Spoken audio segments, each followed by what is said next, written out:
Kia ora, everyone. Just let you get your seats. We're running to a strict schedule today, so we've got to make sure that we stay on time so that we're getting you to lunch when you need to be. Awesome. First of all, welcome to the ArcGIS Mobile Apps session. I'm joined by two others today. My name's Julian Pilawa. I'm in the technical solutions team here, not here in Wellington. I'm used to saying that virtually, but in Wellington. I'm also joined by Mia Horton, our GIS intern, based in Christchurch, and Jess Houston, also in my team, based in Wellington. So thank you for joining us today. In terms of what we've got prepared for you, we're going to be just giving a bit of a high-level overview of what are ArcGIS mobile apps.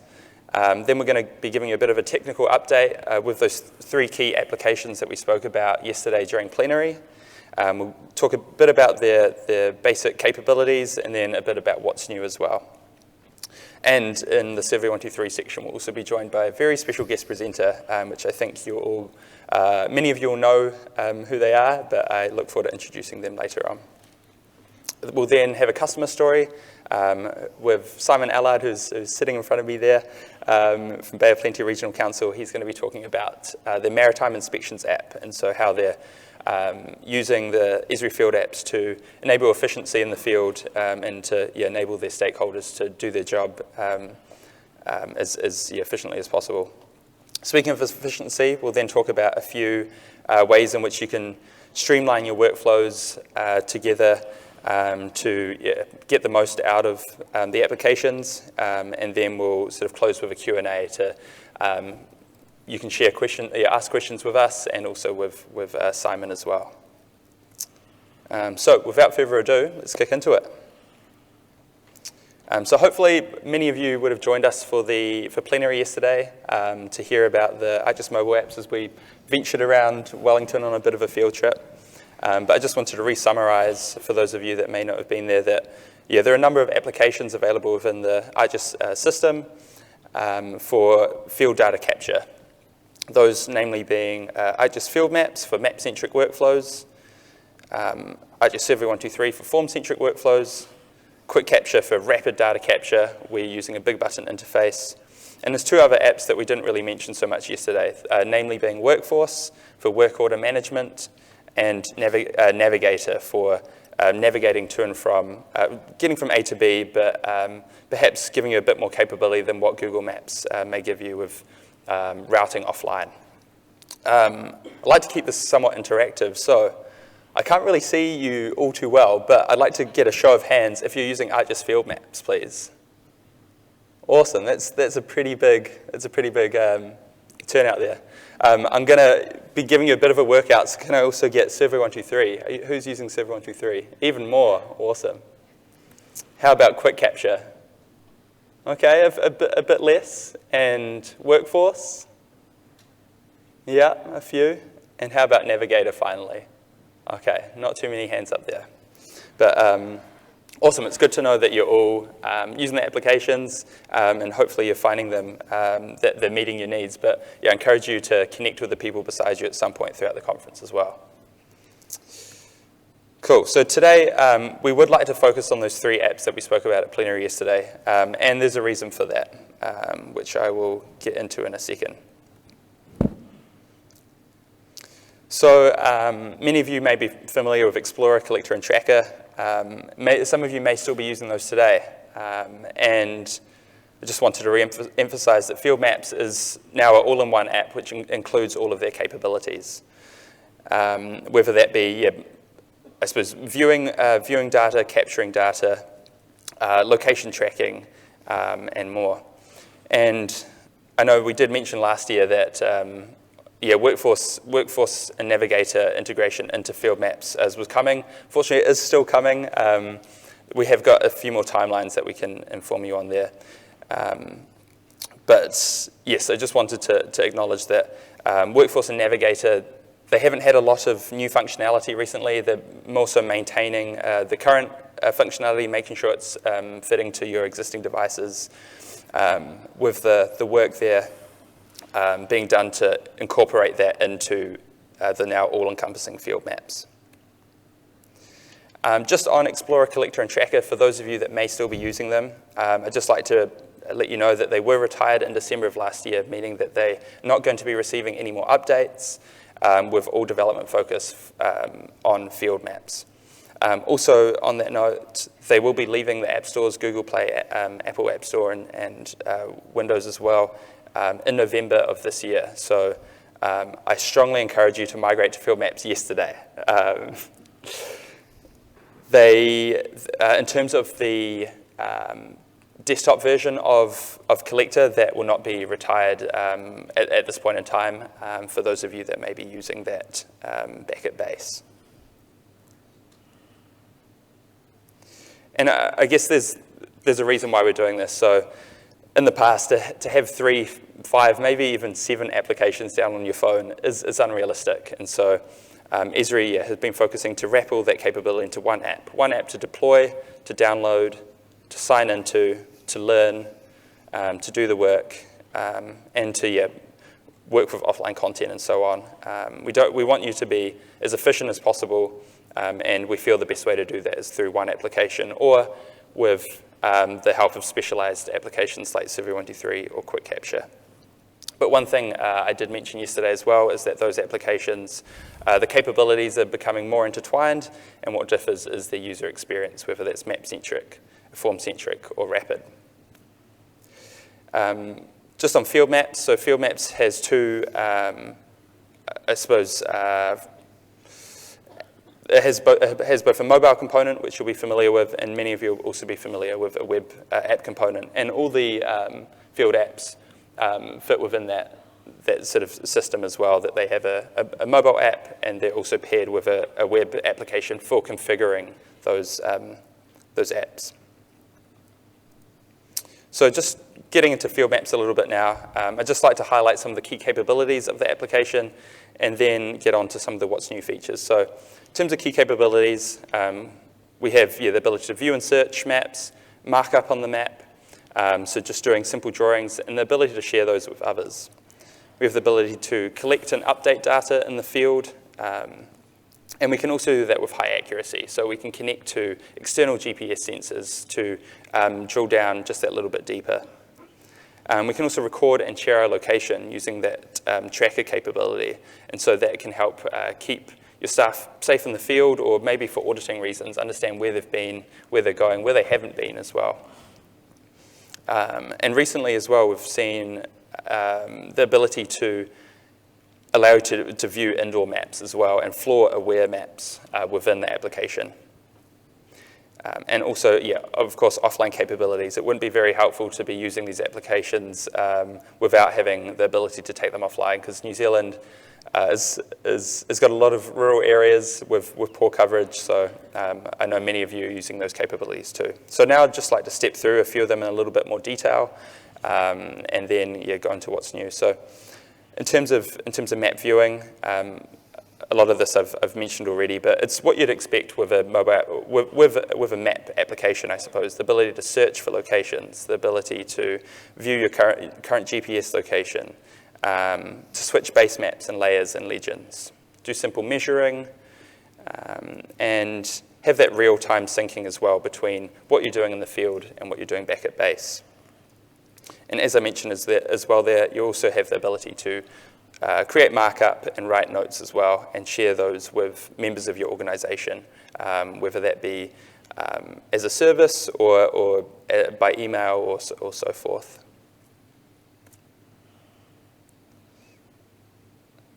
Field Maps also gives the ability to capture and edit data. So there's, I'd say, three key ways that we see this being used to capture assets and observations in the field. So those are new assets and observations.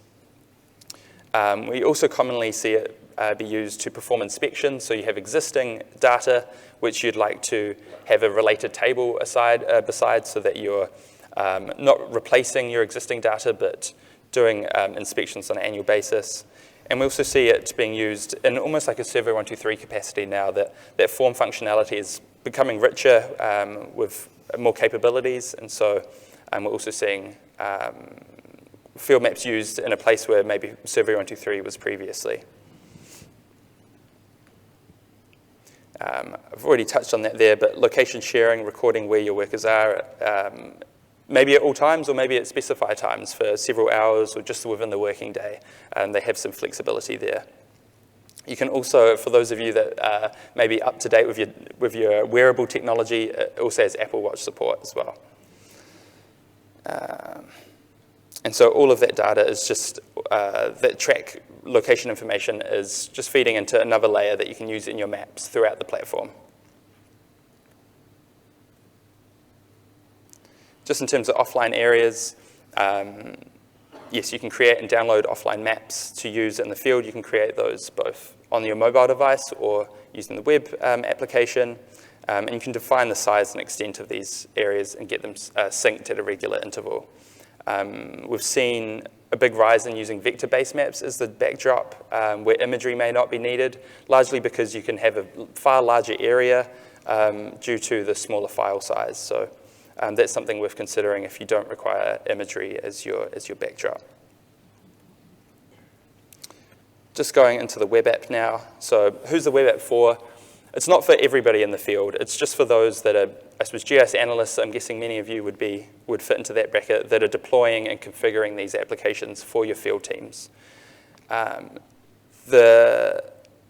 With compatibility, it does require ArcGIS Online or Enterprise 10.8.1 or later. And yeah, this is where largely you're configuring and building that form and the user experience in which you want your users to be seeing in the field. So we'll just step through a bit of the functionality here. So recently there's been an enhancement to be able to actually create your whole workflow directly within field maps. You don't need to be publishing data from, authoring and publishing data from ArcGIS Pro or ArcGIS Online. You can do that directly within the web form. You've also got the ability to create expressions. So whether that's conditional visibility of different fields like you may be used to with Survey 123. And as I showed yesterday, you can also have calculated expressions to derive information from different layers. Maybe they may be intersecting layers or just a simple mathematical calculation of give me a dollar value of, or maybe as Ed showed yesterday, what's the carbon equivalent? What's the carbon value associated with using a means of public transport, for example? I've already touched on that. And also within the web application, there's a number of other configurable options which have seen some improvements recently too. So that's in terms of making sure that you're getting the best data possible. So defining accuracy thresholds, that you need to have a certain GPS quality to be able to capture that information. Also in terms of, say, enabling snapping, the size of photos and so on. There's a lot that you can dig into there, and I encourage you to check it out yourself. Awesome. So just in terms of what's new, we spoke about smart forms and geofencing yesterday in plenary, but there's a few other features which I didn't touch on as well. That includes just indoor support, utility network tracing, and linear referencing as well.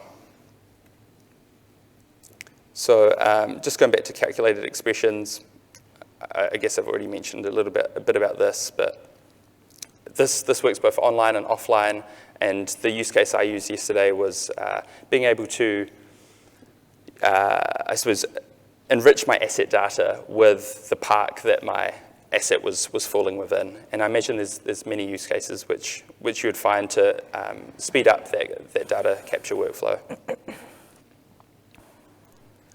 Geofences, so giving the users in the field alerts when they're entering or exiting a defined area by yourself. You define that as a polygon of your choice, and you can also define the message that they receive, whether that's a warning message or perhaps a friendly message to say, hey, you're actually in the right place. You can also, with that, enable location sharing to be turned on when you enter those areas. So if you want to only enable your field teams to, if you only want to track where they are when you're entering specific areas for privacy reasons perhaps, that's a really good capability worth looking at. And that is all configured within the web application, which I mentioned. Also, yeah, indoor maps is something that we're seeing a bit of a rise in, particularly in an event like this. I would have loved to have an indoor map working for you of Tapai, but didn't quite have time to get around to that, unfortunately. But watch this space for next year. I'm sure we'll be able to pull one together for you. But yeah, having the ability to view level-aware maps in the field and even connect to indoor positioning systems with larger venues like this, I imagine that would be possible. Also universities as well. I think one final sort of thing is utility network support. So it's been possible for a wee while now to view utility networks within ArcGIS field maps, which it does require Enterprise 10.9 there, but now with the new capabilities, you're also able to trace networks directly within field maps, which is an exciting feature because previously you could only do that in ArcGIS Pro, I think more recently in ArcGIS Online, and now again in ArcGIS Field Maps. So for those of you in the utility space, another exciting feature. Awesome. So I think I've probably gone way over time already, and I'm going to pass over to Mia to talk about Quick Capture. Cool, thanks, Julian. So Quick Capture, as I'm sure probably a lot of you know already, is a big button mobile app that you use to capture app speed and rapid data. This can all then be uploaded to ArcGIS and visualized in maps, apps, and power your dashboards. Customers are using Quick Capture across a range of industries and for a range of applications. These examples being like damage assessments, airborne pipeline inspections, and at-speed inventories while remaining inside the car and incident reporting. So as you can see here, this is an example of Quick Capture in use, driving in a car, and each time the user sees an asset, they tap the corresponding button to capture it as a point feature, and at the same time, they're capturing a line-based feature representing their route. So it is two parts, as Julian was saying. It has a mobile app that runs on iOS and Android and Windows, and the web designer that you use to author your projects. This can be bundled with ArcGIS Enterprise to work disconnected when you aren't able to work online, although this will always be one version behind the online one. So next we're just going to move on to basic concepts. So to capture any sort of observation, you'll want to tap on one of the big buttons. In ArcGIS, these are all represented as features and submitted to feature layers. For example, I might have a tree layer, and if I added this layer to a map or a dashboard, I'd be able to see all the different tree features that were submitted to it. In order to capture different feature types, you will need to create different buttons. Each of these can have different appearances, target different layers, and be configured to capture different attribute values. So quickly, I'm just going to run through how you create Quick Capture projects and configure the buttons. So the starting point of a project is always a feature layer, and the designer will build a project around this layer or the layers that you have selected. The designer will automatically create and style the buttons by reading your layer symbology, but the project author can then be overridden for both the appearance and the behavior of the buttons. And when you're ready, this can be shared with your organization, groups, or made public, and mobile users can download the project and start capturing their data. Of course, the author can then add those same layers to maps and dashboards so they can view and analyze that data as it comes in. So what's new? There are a few updates to user inputs, which are what allows project users to add additional information to the captured features. These are of two different types: project user inputs, where the input is entered when the project comes in, or button user inputs, which is entered after a button is pressed. To start, we're just going to look at project user inputs, and just so you can see what this looks like, in this project we have a police officer report a project. When the project opens, the user can enter their name, and then that is written to any features that is captured within the project. Some things to note on project user inputs is that they can be optional or required. You can edit them at any time, and now in the new 1.15 update, you'll be able to create a choice list from a coded value domain. So button user inputs. This input appears after the button is tapped, and in this example, you can see that the user will tap the tree button, an input shows, and they can enter a height value. This is then written to the height attribute in the captured record. So some things to note on button user inputs is that it can be optional or required, and the UI is determined by the attribute field being updated and whether domains are applied. The new 1.15 update now has 3 button user inputs, which are supported per button. As I've already mentioned, the 1.15 update does include a limit of 3 user inputs per button rather than 1. And you can now have the input at the beginning or end of the line. It's up to you. Now you can create a project user input list based on a field domain, which I'm sure all these fields were in quite high demand. So project maps are where you can define a map for each of your quick capture projects. These are used for reviewing unsent data, improving the locations of features just after they've been captured, and even viewing features submitted by the user and other members of the team. The default map is the default base map used by your organization, but this can be customized per app. You can also improve the location of features after your captures, and within 3 seconds, you can tap on pencil icon and a map pops up, so you can move the point you've just made. This workflow is displayed on the slide to the left. There's also an option that shows a map automatically. It can also be done right after the feature is captured. In 1.15, we're also releasing the map sketch capability.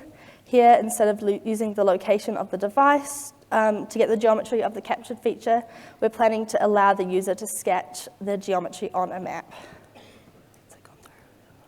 And Rhino. Or for emergency management, the user could rapidly tap on the map 3 times to record the centroids of damaged buildings across the street. Next up, Jessica is going to be going into what's new with Survey 123. Yeah, thanks, Mia. And I'd also just like to mention that version 1.15 that you mentioned just came out the other day as well, right? Yeah. So, yeah, for those of you that are avid quick capture users, check out that new release. But I suppose we've spoken about map-centric applications and rapid, so I'll pass over to you, Jess, to talk about Survey 123. Thank you very much. So as you guys were raising your hands, I'll kind of run through this just really quickly for those of you who obviously, a lot of you know what Survey 123 already is.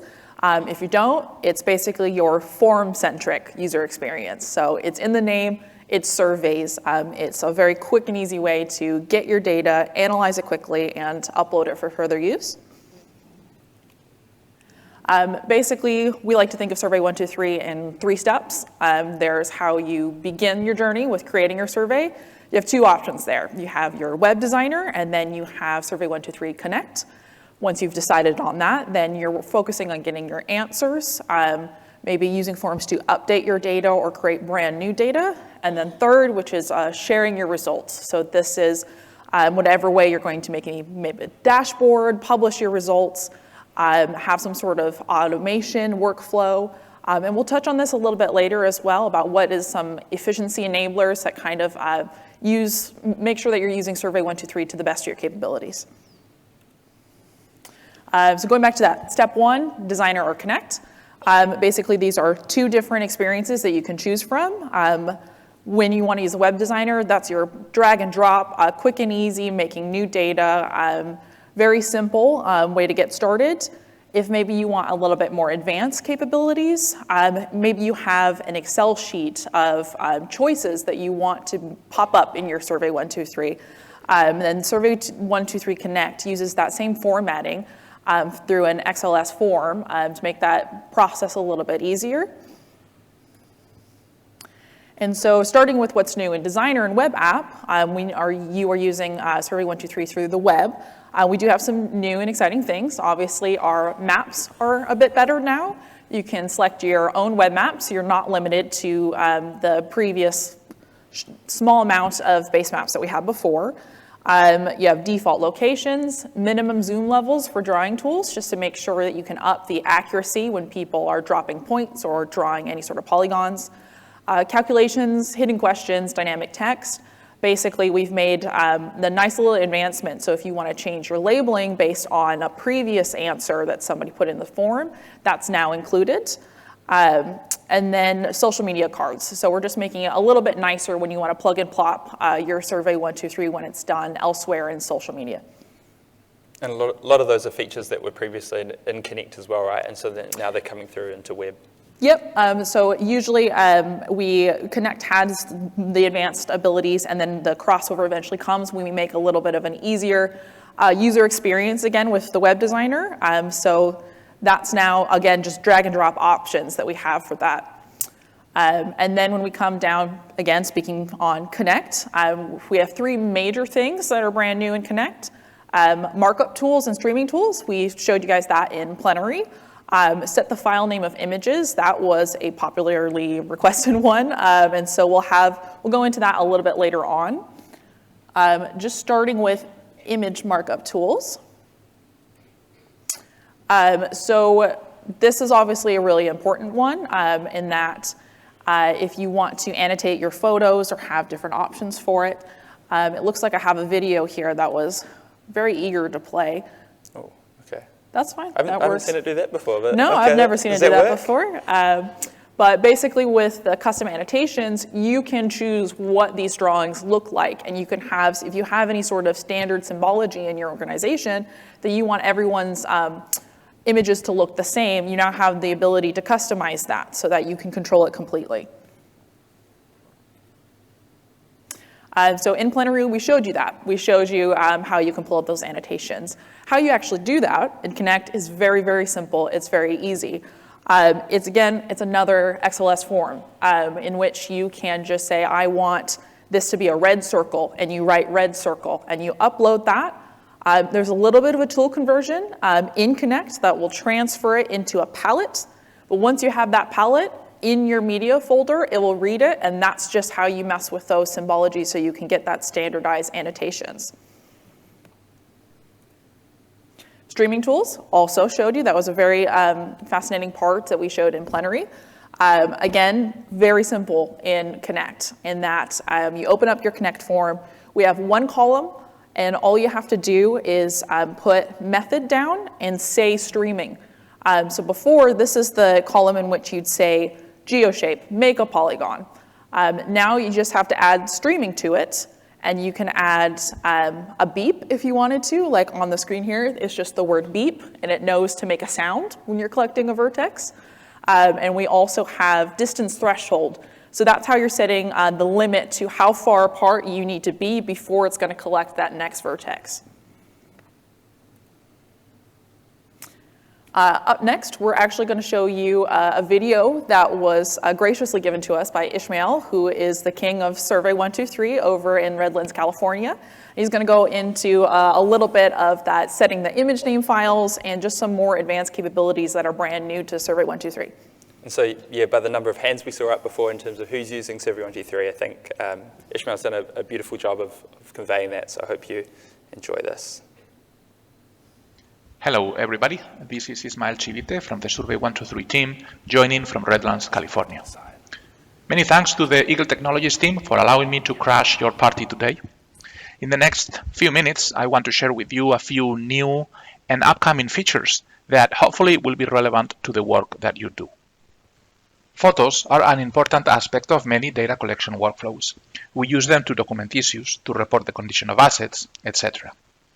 By default, when a photo is taken from Survey 123, a unique file name is assigned to that image.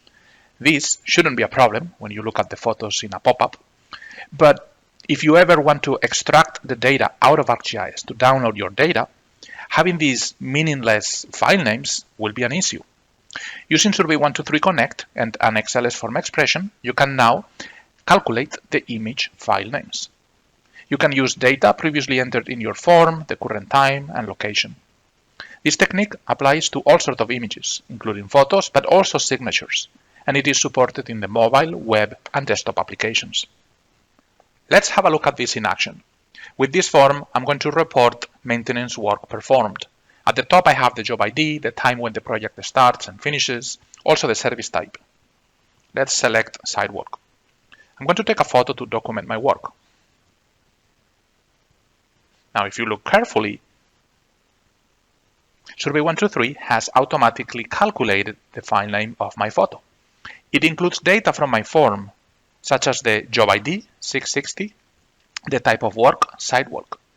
This long number at the end, I added this to make my file name unique, but it's also meaningful in that this number represents the exact time when the photo was taken. And here is the secret sauce. In this XLS form document, you can see that I have a first question for the job ID and a second one for the photo. It's an image type of question. Through the bind Esri parameters column, you can use the file name parameter.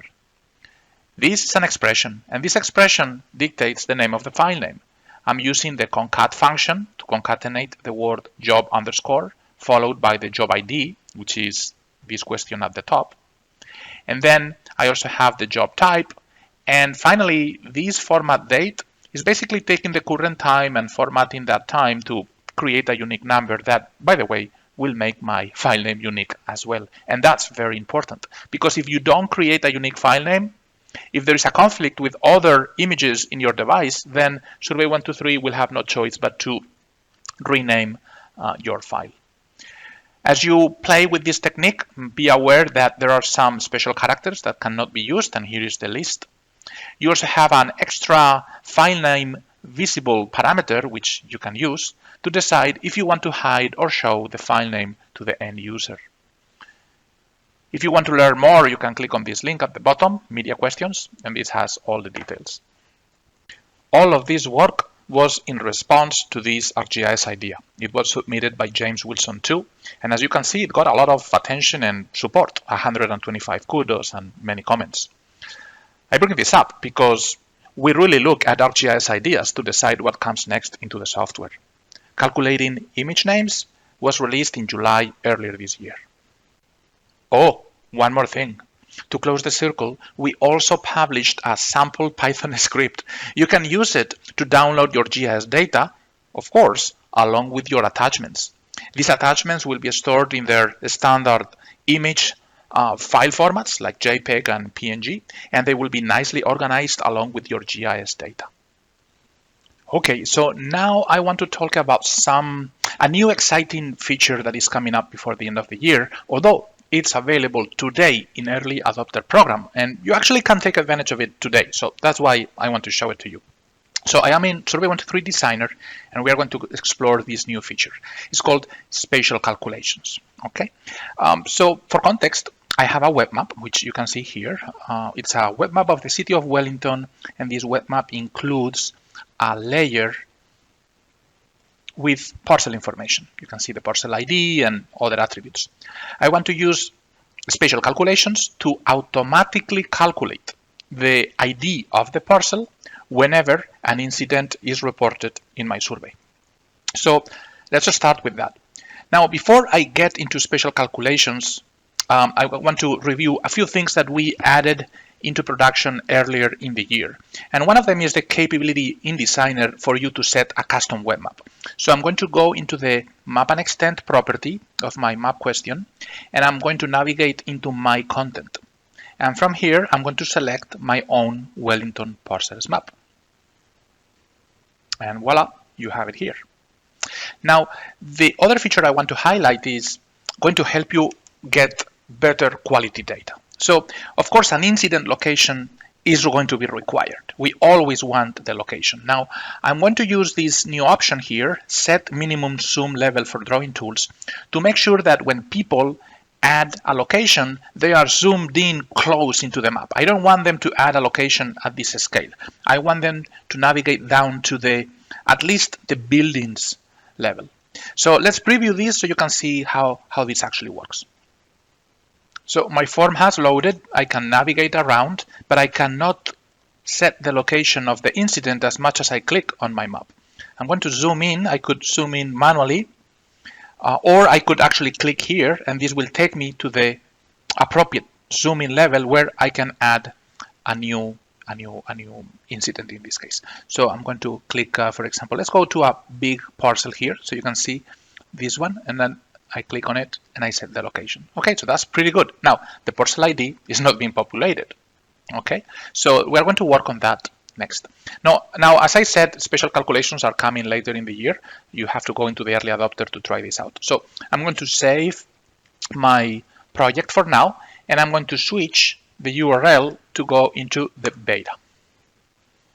You can do this at home, okay, but just be aware that you probably don't want end users to use the beta web forms. This is for your own experimentation. So now that I am in the beta of Survey 123, I'm going to go into my parcel ID question and open the calculation dialog. I'm going to calculate the parcel ID.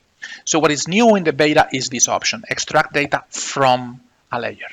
Okay, so you'll see here that you can select a layer. In this case, I'm not going to you don't have to target a layer from your web map. You can target any layer you want. So I'm going to go into ArcGIS Online, and I'm going to look for Lin's parcel, and I'm going to look for something authoritative. Let's go and sort by view count.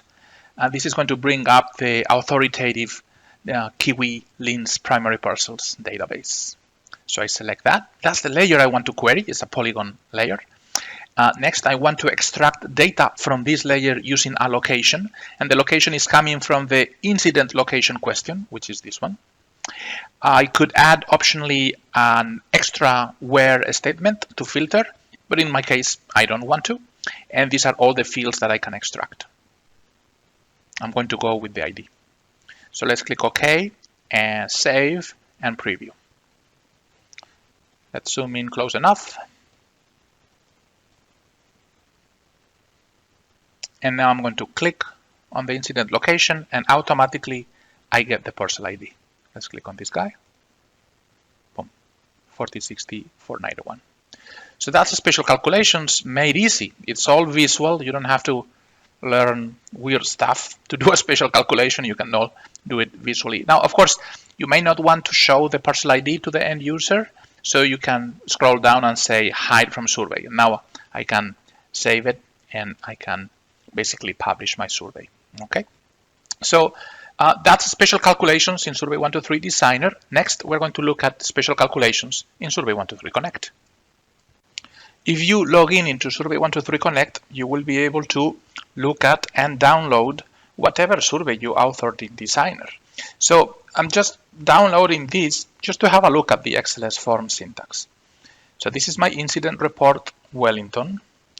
And here, let's remove these guys here. We don't need them.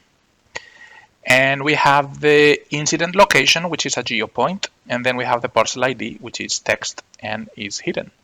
Now let's go and look at the calculation. And look at the calculation. It's using pull data at layer, get value at. This is the value we want to extract from the record that we are querying. It's basically the ID attribute. This is basically a JSON path. This is the URL that we are hitting down to the index. You can see at the very end, /0. And this is the geopoint. And this is basically going to do a point in polygon query. At the end, I have an empty parameter. This is the place where I could optionally add a where statement. In truth, you have multiple operations you can take advantage of with pull data at layer. One of them is get record at. This does a point in polygon query and returns a record, obviously, yeah. And the record comes as a JSON object, which you can then parse through pull data at JSON. So if you want to get multiple attributes from a record, you probably want to call get record at. The get record function is similar, but it's not applying a special constraint. It's simply allowing you to query a standalone table. Okay, both get record at and get record returned records in JSON format. Additionally, and as we already saw, we have the get value at and get value. So conceptually, they are very similar, except that in this case, for get value, you pass in the JSON path. You tell Survey123, I only want this attribute. That way, you don't have to parse with pull data at JSON later. In one single line, you can just get the value. Now, obviously, this looks like more convenient, but you don't want to use get value or get value at if you plan to retrieve multiple attributes from a single record, because that will force Survey to do multiple queries, and that's probably not good for your server or for ArcGIS Online. Now, if you want to learn more about pull data at layer, you can check the documentation in the early adopter community website. Here's the link. Just as a reminder, this is good for you to try and is at the moment only supported in the web application. This is why I did the demo in the web browser, okay? You type in the pull data at layer, and as of today, as of August 2022, Connect will not know what to do with that. You have to add the syntax, publish, and then test in the web application. We will progressively add support for this in Connect and the Field app, and this will happen in the next few weeks. So just bear with us, because very soon you will have this functionality available. Well, this is all I have for you today. On behalf of the entire Survey123 team, I want to say thanks for your great work with the product in New Zealand. And of course, send our warmest regards to all our colleagues in the Eagle Technologies team. Thank you. Awesome, thank you, Ishmael. Did some of you guys find that helpful? Are there some capabilities there that you could use in your own organizations? Awesome. I'll be sure to send your thanks to Ishmael. One thing that Ishmael mentioned there, which is, yeah, Esri are listening to your feedback. So I know a lot of you are vocal on the threads already. But yeah, if there are features that you'd find helpful or you're having troubles with some capabilities, please do get involved on the Esri community site. And also, if you want to test out some of these new upcoming features early, right now, you can join the Early Adopters program as well. So yeah, strongly encourage you to do so. Just in terms of what's coming, we're not going to be covering that in this session. I suppose Ishmael gave a little bit of a highlight there, but in terms of what's coming with the other applications, please do join us this afternoon for the Road Ahead session. So now to talk about how the applications are being used in the real world and to enable better efficiency, we'd like to pass over to Simon Allard from Bay of Plenty Regional Council. I'll just give Simon a brief introduction. So, yeah, as a geospatial analyst with the Bay of Plenty Regional Council, Simon enjoys working with stakeholders on a multitude of projects while transforming complex location data into easy-to-understand visual products. And one of the challenges he enjoys most is keeping up with emerging technologies such as imagery and LiDAR, mobile apps. Simon's a busy man. He likes getting involved with all the latest tech. And he also wanted to acknowledge that he feels very grateful to be living, working, and contributing to the delivery of regional priorities in New Zealand. And I'd also like to make a special shout out to his parents, who have come all the way from Canada as well. So, kia ora. So without further ado, I shall pass over to Simon.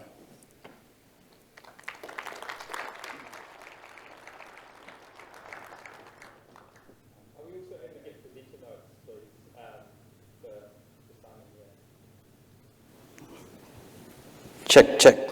Ooh. Sounding good. Awesome. Thank you so much, everyone. What an honor and privilege it is to be in front of you, geospatial professional, ladies and gentlemen out in the audience. In person, you almost got to pinch yourself because it's pretty surreal. This is something that I'm really passionate about. Not quite. Oh, sorry. Seeing the wrong thing. Something that I'm really passionate about, digital transformation projects within our organization. So this app here, MIA for short, Maritime Inspections App, is an example of a digital transformation project using Esri GIS field apps and some data integration workflows. Sweet, thanks. So just briefly, an overview of this presentation. I'll be giving you a brief description of who the Bay of Plenty Regional Council Maritime team are. What are some of the things that they do as our customers? I'll give you a project background, like kind of why we did it, what was the need for it. I'll go into version 1 and version 2 of the build because they were done in different stages. We incorporated some functionality in version 1 and additional functionality in version 2. I'll do an app demonstration using the field maps to Survey 123 app integration workflow. I'll discuss some of the results and reporting that's coming out of this data as we're capturing it. And most importantly, hear from our users who are actually using these tools and how it's changed the way that they do things. I'll discuss some of the lessons that I've learned along the way and some of the next steps that we might have. And this is one way of doing things, and I'm interested to hear from you later on how you might have maybe done things differently. And then lastly, I'll just acknowledge who's kind of made this all possible. So who is the Maritime team? The Maritime team does a myriad of different things. They maintain navigational aids and beacons and lights, promote safe boating across the region. They educate, enforce the navigation and safety bylaws and the Motiti protection areas, which is a new kind of non-fishing area, protection area that's been created in the coastal plain in the Bay of Plenty Ocean. They remove many hazards from our waterways. They manage events such as triathlons and stuff. They respond to oil spills, and they float, tow away derelict vessels. And I've got some images here that just show some of the things that they actually do. So there was a massive grounding of a cargo ship, the Rena, which they responded to. They also have the best vessels. They have a sea legs vessel over here, which can go on land. And then they've got a barge. And then these are the new Motiti protection areas. So they do a lot of different things. So as part of the Regional Council's digital transformation projects, we initially looked at this product that came with our Acela Civic platform. So Acela is the database corporate kind of system of truth that the Regional Council uses or used, and they use still. And they were looking at Acela Mobile Offline. Now that was coupled with the product. However, this really wasn't fit for purpose. It didn't really come with a whole lot of support, and it would have cost the council quite a bit more money.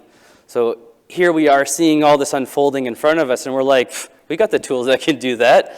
So amongst ourselves, we basically said, well, why don't we try to use some of these Esri apps and use that kind of mobile field data capture ability and just push this data into this clunking database that nobody really wants to, really enter data into. Oops, sorry, I forgot to mention a few things. Initially for this, we used Explorer to Survey 123, which for version 2, we eventually used field maps. And what makes this project successful is the database integration component, which the developers actually helped to build. So they push that data that comes in ArcGIS Online through the field apps, and then they push it in an overnight script over into the Acela database. And we did all this using an agile project management framework.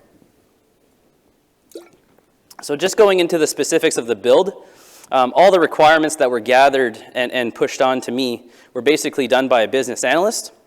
And this usually came into the form of database schema template screenshots that were just captured directly out of our Acela Civic platform. Now, offline workflows, they were required because about 10% of the area that the Maritime team actually cover is without cell service. Here's just a screenshot of the Acela Civic platform. And this is traditionally what they would have used to enter in that inspection data. And then it says right here that this inspection is imported via the Acela data collector, and that's the script that pulls the data in. Now, version 1, as I had mentioned briefly, included only the navigational aids and the signage inspections. And this was done in version 2.8.1, so that's quite old now. A proof of concept prototype was actually completed at the end of December 2018 with the ArcGIS Online to Acela database integration completed by the dev team in early October 2019.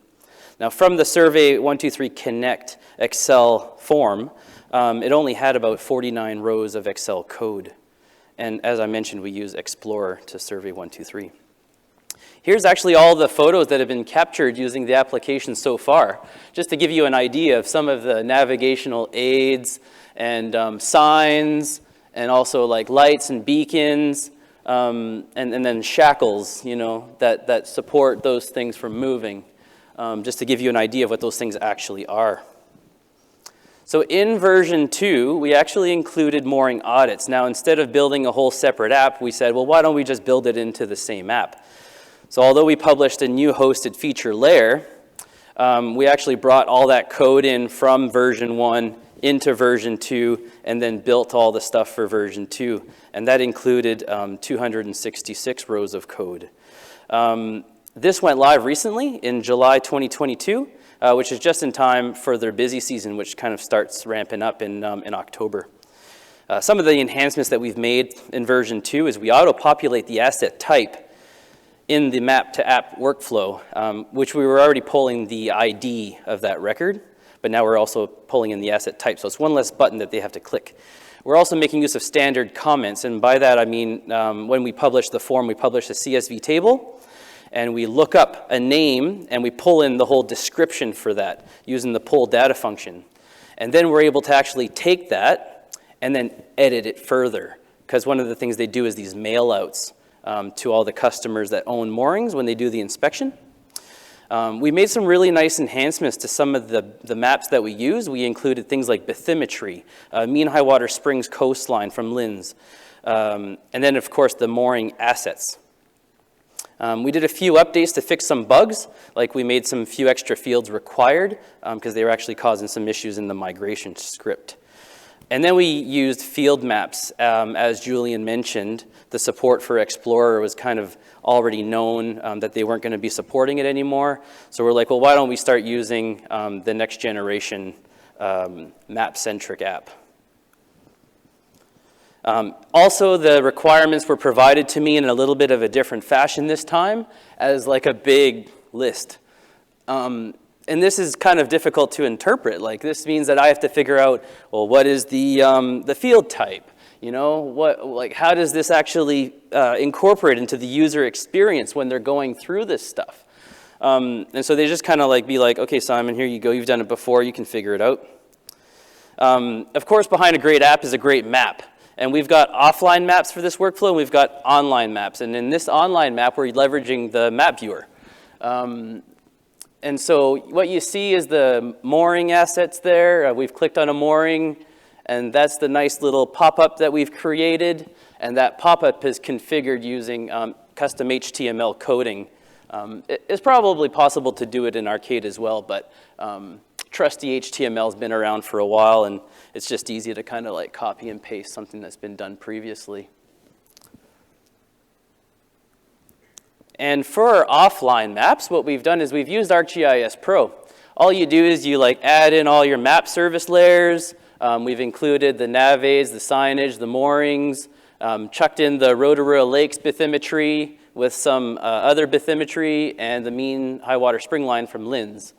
And so the first step is to create a vector tile package, and we just run one of these geoprocessing tools.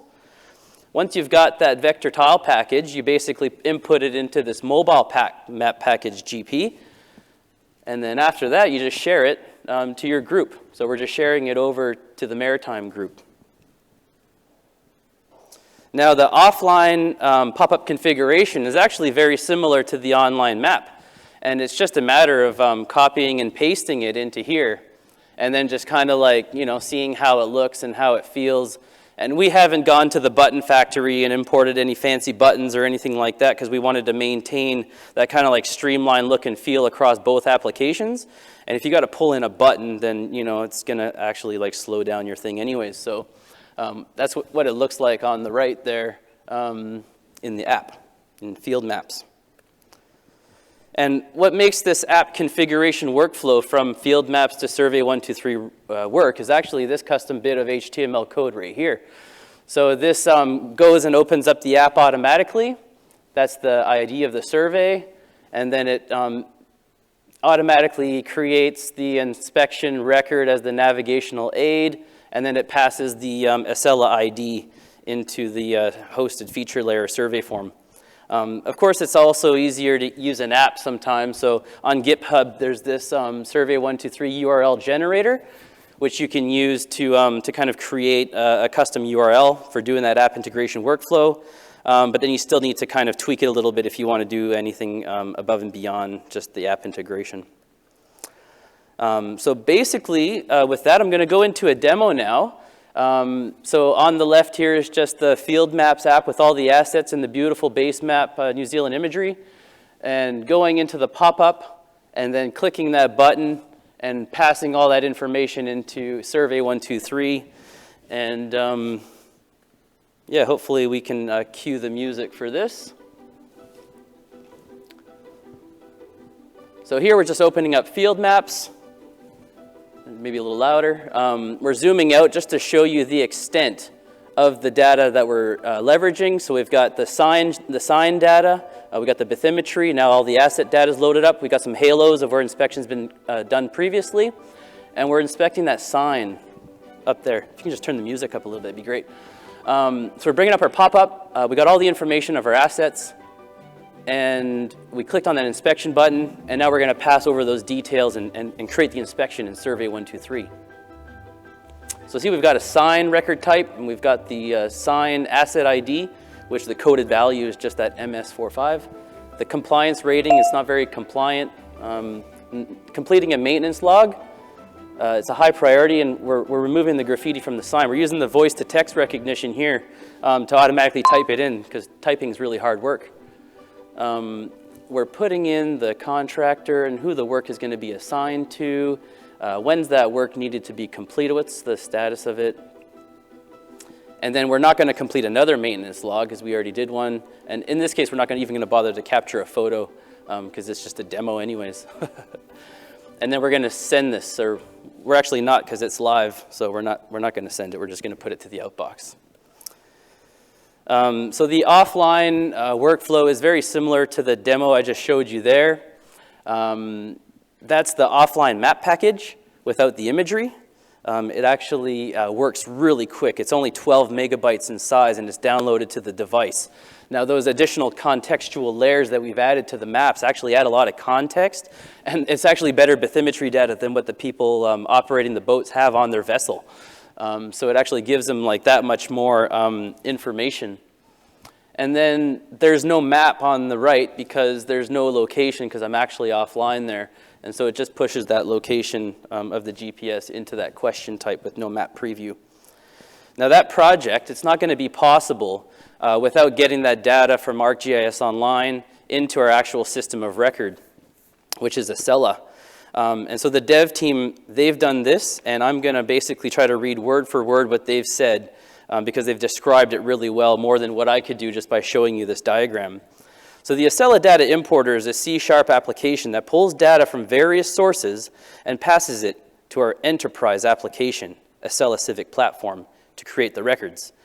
The import happens once a day, outside of work hours, and is triggered by our automation server, Jenkins. The importer records all records that have been imported and queries the ArcGIS REST API for all records since the last import. It uses the object ID, which is not good, but it works. There's an example query. If the data is valid, basically it's sent to Acela APIs. Those APIs use custom JavaScript to create the inspection records. The customizations are required because the enterprise application deals with all record types slightly differently. After creating the inspection record, the documents, attachment photos, if any, are then saved to the EDMS, which we use Objective for. So some of the results, 1,361 inspections have been completed since the app went live back in October 7th, 2019. And some records have been submitted recently, just in August. Now, Survey123 does have some built-in analytics. These screenshots are from the Survey123 website. Just to show that the majority of the records that have been inspected are navigation aids, and the majority of the work actually has been assigned to Daniel Rapson. Now, other forms of reporting are also possible. Now, we haven't created any dashboards because we're not reporting out of ArcGIS Online, we're actually reporting out of Acela. So we've got a whole different team, organizational performance, who are able to leverage those data that are now in Acela in our system of record and create some really nice Power BI dashboards, custom summary reports. It allows the team to stay on target with their KPIs. We got annual, quarterly reporting, leadership team, GM monthly reporting. And we're also using a myriad of other surveys, patrol interactions, breach of bylaw, and a Moteti protection area app, which together with this create a really good operational picture of everything that's going on, allows us to keep a finger on the pulse of how our teams are doing and how we can do things better. Here's an example of that Power BI dashboard. Now, the purpose of this is to provide a summary of the condition of navigational aids in the region. And as we can see, we're doing pretty good. We got 100% of them in good condition. Now there's a bunch of filter buttons and stuff that you could use, but I just thought I'd let you see what it looks like. Here's one for the maritime signs. And again, it just provides a summary of the condition of the maritime signs in the region. Although having said that, I think there's actually an issue because, what is that, 5,500 are in good condition in Tauranga and a total of 13,100. So I just noticed this yesterday, but I think I'll bring this up with the organizational performance team. So that's what I feel about the app, you know, but it's all about our stories and getting those stories across. So why don't we hear from our Deputy Harbour Master over at the Regional Council. So I'll just click this to play. And hi, my name's Dan Rapson. I'm the Deputy Harbour Master in Tauranga in the Bay of Plenty. So as part of my job, I'm responsible for the navigation aids around the Tauranga Harbour in the Western Bay. We've got a new app that Simon has helped make for Survey 123 and GIS. And that allows us to capture our maintenance records, photos, any records for the navigation aids while we're out in the field. So it's been a huge savings for us. Previously, it was out there literally using a notebook, writing down the notes, or maybe sending emails to myself, and then coming back to the office and then having to enter it into our Acela. We're now using this app. It's all done immediately and updated. The benefits of having this app is basically it's so much more efficient. It's huge savings in time for us. I think it's actually more accurate information as well because we're entering it fresh in our heads while we've just done it. Other benefits in addition to the navigation aids is having the extra layer of our moorings information. So when we're out in the field in a mooring area, we can easily look up and see what vessels need to be on the mooring, if it's the correct one, the location. Sometimes we have sunken moorings and we're able to utilise the information on the app to get the coordinates, the owner of the mooring, the owner of the vessel. Great, so that's Dan Rapson. Hi, my name's Dan Rapson. All right, so just going to be slowly winding down here. Some of the lessons that I've learned along the way with using Survey 123. So our user requirements are always going to change. Like you think you've got something figured out, you've got a solution for them, you're using it, and then next year they're like, oh, Simon, we would love to be able to add this or add that or do this or do that. And you're just like, all right, I'll bring it up with the business analyst and then we'll trickle it down back to GIS. But there's no real like test environment, you know, in ArcGIS Online. Like it's like your live sandbox. So like you're doing this work and you're publishing the stuff out and then you're testing it and then you're asking it to change. And it can be a little bit cumbersome or difficult at times to do like proper version control. Like in our portal, in our enterprise GIS, like we've got a test environment, we've got a dev environment, you know, so like we can do stuff a little bit, you know, more like development-like. But I haven't really found a good kind of thing to do for that. When you first publish out your hosted layer from Survey 123 Connect, all your domains are static. Now, I don't know if that's still the case, because obviously it's always improving, it's always getting better. But when you change your choice list later on, it changes it in the front end, but then it doesn't actually update the domains. But I'll have to see if that's actually been changed. One dodgy record stops the import overnight. So that was the thing about the bugs, you know, like we made more field required, because Acela has a certain kind of schema template that needs to be completed for a record to be successfully loaded. So now we've made those changes to the front-end app, and that shouldn't really happen too much anymore. The offline map package I was mentioning is great. Like, it's so small and it's fast, and but it is static, right? So the moment that I publish that out, I've got to basically update it again, but they're supposed to tell me when to do that, and they never do. So I got to figure out some kind of way that I can automate that. So some of the next steps, we're going to be undertaking a yearly review of, you know, most of the apps that we create. I'd like to be able to figure out like how to automate those MMPK creations updates, and maybe you can do that through some form of notebook. Some other enhancements that I've thought about is passing the asset geometry actually over to the point so that all the inspection points actually stack up on top of the asset, so that when you click on it in the pop-up, you get the list of 12 inspections that have been done. Using the like a fit-for-purpose field that you write to, instead of using the object ID, because databases, you know, object ID changes. ArcGIS Online versus Portal, like which one do you use? Like how do you know which one you should actually be using? I always kind of struggle with that, and we've done ArcGIS Online because it's always got kind of like the latest improvements and things, but we could be doing this in our portal, but we're already behind in version 10.8.1. Should we be using related tables? You know, because the system of record of truth is not inside our GIS, we pull feature classes nightly from views from Acela. So it doesn't really make sense for us to kind of have those related tables under those feature classes. And reporting out of related features can sometimes be troublesome because it's not a flat file in a single feature. You know, is there a single app that can actually replace that, you know, map to Survey 123 workflow? Can it all be done in field maps? You know, those are some of the questions that I'd like to kind of pursue. And maybe we can leverage the Survey 123 inbox. So from the map, you can actually pull in all the records if you're online, and then you can see within your spatial area all those inspections that have been completed, and you can actually find them and yeah, see what the last inspection record says. So with that, I would just like to give like some really last acknowledgements to some of the people who've made this possible, the maritime team, the GIS team, the IT dev team, and also like my family, my wife and 2 kids at home in Tauranga, and my mom and dad that are here today. And just to close, like this was an innovative mobile field data capture solution. It was one of the first ones to really integrate our mobile GIS tools with Acela, and it paved the way for additional deployment of similar workflows across the business. It increased staff mobility, efficiency, and data accuracy, and it's getting a better ROI, return on investment, leveraging our existing licenses and tools to roll out digitization solutions across the business. So yeah, thank you very much for your time. I hope you enjoyed the talk, and we'll catch up after the session. Thank you. Cool. Thanks, mate. Thank you very much. Cool, So, man. Just like to acknowledge your mahi with a gift as well. Thank you.